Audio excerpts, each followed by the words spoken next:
Carlo Bonaparte আৰু মৰিয়া লেটিজিঅ ৰোমালিয়াৰ দ্বিতীয় পুত্ৰ নেপোলিয়ন বোনাপাৰ্টৰ জন্ম হৈছিল 1769 চনৰ 15 আগষ্টত কাৰ্চিকা নামে এটা সৰু দ্বীপত। তেওঁৰ পিতৃ এজন আইন বিশেষজ্ঞ আছিল। 9 বছৰ বয়সত বোনাপাৰ্টে এখন ধৰ্মীয় স্কুলত পঢ়িবলৈ যায়। তাৰ পিছত 1785 চনত তেওঁ মিলিটাৰী কলেজত মিলিটাৰী ট্ৰেইনিং ল'বলৈ যায়। তাৰ পিছত তেওঁ ফ্ৰান্স মিলিটাৰীত দ্বিতীয় লেফটেনেণ্ট হিচাপে নিযুক্তি লাভ কৰে। তাৰ কিছুদিন পিছতে ফ্ৰান্স বিপ্লৱ আৰম্ভ হয়। তেওঁ ফ্ৰান্স বিপ্লৱক সমৰ্থন কৰে আৰু পিছলৈ ফ্ৰান্সৰ নতুন চৰকাৰৰ অধীনত তেওঁ ফ্ৰান্স সেনাবাহিনীত যোগদান কৰে।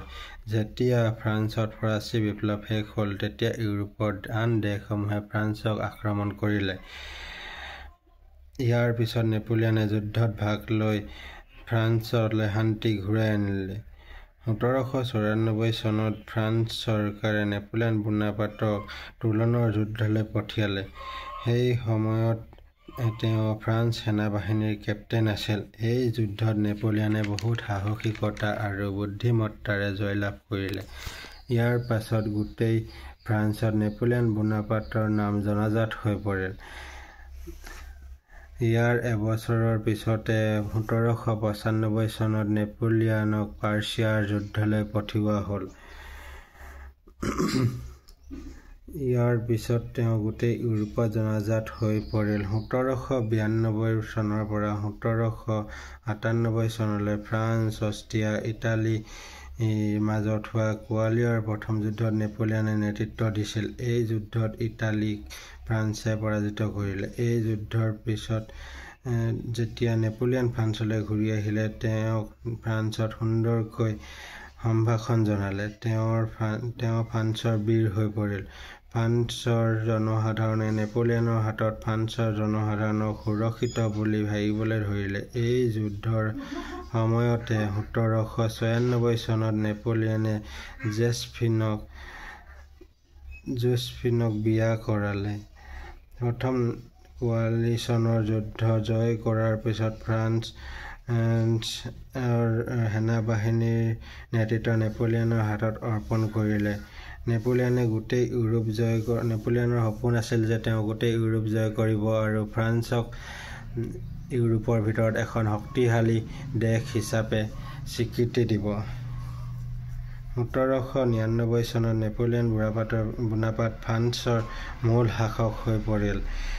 1805 চনত ফ্ৰান্সৰ যুদ্ধ অষ্ট্ৰিয়াৰ লগত হৈছিল। নেপোলিয়নে 40,000 সৈন্যৰ সহায়ত অষ্ট্ৰিয়া আক্ৰমণ কৰিলে। এই যুদ্ধত অষ্ট্ৰিয়া পৰাজয় হ'ল।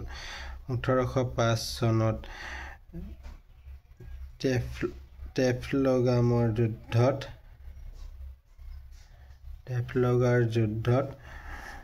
যুদ্ধ হ'ল। 1805 চনত যেতিয়া ফ্ৰান্স আৰু ব্ৰিটেইনৰ যুদ্ধ হৈছিল, তেতিয়া ব্ৰিটেইনৰ হাতত ফ্ৰান্সৰ পৰাজয় হ'ল। সেই সময়ত অষ্ট্ৰিয়া আৰু ৰাছিয়াই একেলগে ফ্ৰান্সক আক্ৰমণ কৰিলে, কিন্তু শেষত এই যুদ্ধত নেপোলিয়নৰ জয় হ'ল। 1810 চনত নেপোলিয়নে দ্বিতীয় বিবাহ কৰিলে। ইয়াৰ পাছত নেপোলিয়নে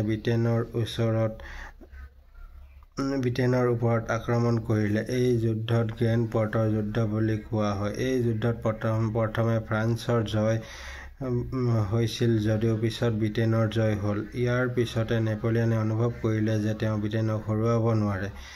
ইয়াৰ পাছত 1812 চনত নেপোলিয়নে প্ৰায় 5 লাখ সৈন্য হাতত লৈ ৰাছিয়া আক্ৰমণ কৰিলে। নেপোলিয়নে মস্কো জয় কৰিলে, কিন্তু নেপোলিয়নৰ আধাতকৈ বেছি সৈনিক বৰফ আৰু ঠাণ্ডাত মৃত্যু হ'ল। তাৰ পাছত ৰাছিয়াই ফ্ৰান্সৰ সৈনিকৰ ওপৰত আক্ৰমণ কৰিলে আৰু মাত্ৰ 1 লাখ মান সৈন্যহে ফ্ৰান্সলৈ ঘূৰি আহিবলৈ সক্ষম হ'ল। ইয়াৰ পাছত জাৰ্মানীয়ে কেইবাখনো দেশৰ লগত লগ হৈ 1813 চনত লাইপেজৰ যুদ্ধত ফ্ৰান্সক আক্ৰমণ কৰিলে। এই যুদ্ধত নেপোলিয়ন বোনাপাৰ্ট পৰাস্ত হ'ল। ইয়াৰ পাছত অষ্টদশ লুইক ফ্ৰান্সৰ ৰজা পাতিলে আৰু নেপোলিয়ন বোনাপাৰ্টক ফ্ৰান্সৰ পৰা এলেবা দ্বীপলৈ নিৰ্বাসিত কৰিলে। কিন্তু 1815 চনত নেপোলিয়নে ফ্ৰান্সলৈ ঘূৰি আহিলে।